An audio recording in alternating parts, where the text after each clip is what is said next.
नमस्ते मित्रों, सभी को जय श्री राम। आज हम जानेंगे महावीर स्वामी जो कि निंदकों ने पीड़ित किया था। जानिए, बहुत ही अधिक पीड़ित किया था। जैन धर्मों के 24वें और अंतिम तीर्थकार महावीर भगवान महावीर का जन्म कल्याणकायक महोत्सव चैत्र शुक्ल त्रयोदशी के दिन है, जो संपूर्ण विश्व में बड़े धूमधाम से मनाया जाता है। भगवान महावीर ने 5 सिद्धांत बताए थे जो समृद्ध जीवन और आंतरिक शांति की ओर ले जाते हैं। ये सिद्धांत है अहिंसा, सत्य, अस्तेय, ब्रह्मचर्य और अपरिग्रह।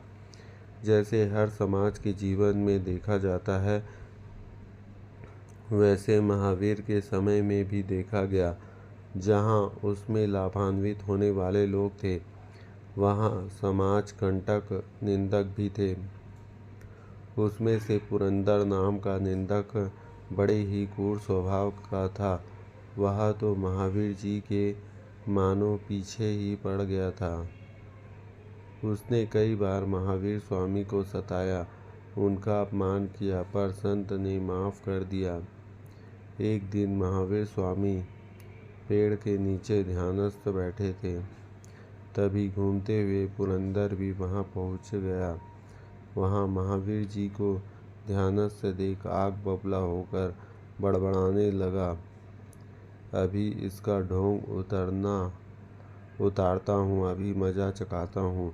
और आवेश में आकर उसने एक लकड़ी ली और उसके कान में घोंप दी।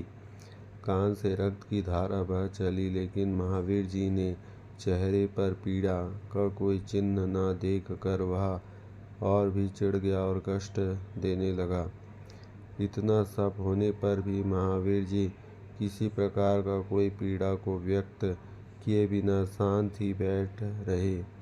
परंतु कुछ समय बाद अचानक उनका ध्यान टूटा। उन्होंने आँख खोलकर देखा तो सामने पुरंदर खड़ा है। उनकी आंखों से आंसू झरने लगे। पुरंदर ने पूछा, क्या पीड़ा के कारण रो रहे हो? महावीर स्वामी, नहीं, शरीर की पीड़ा के कारण नहीं। पुरंदर, तो किस कारण रो रहे हो?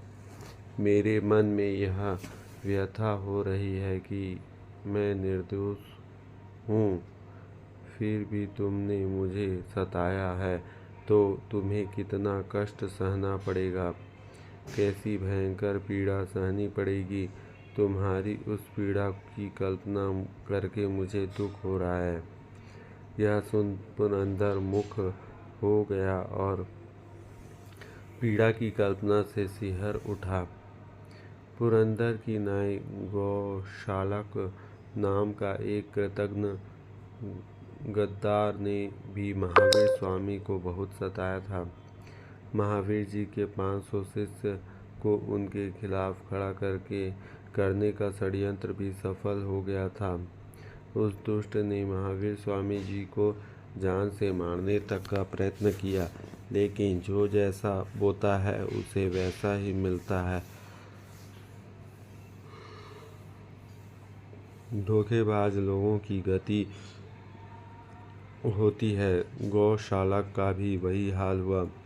सच्चे संतों के निंदक व कुप्रचारक, अब भी समय कर्म से सावधान हो जाओ, अन्यथा जब प्रकृति तुम्हारे कुकर्म की तुम्हें सजा देगा, उस समय तुम्हारी वेदना पर रोने वाले भी कोई न मिलेंगे। जय श्री राम।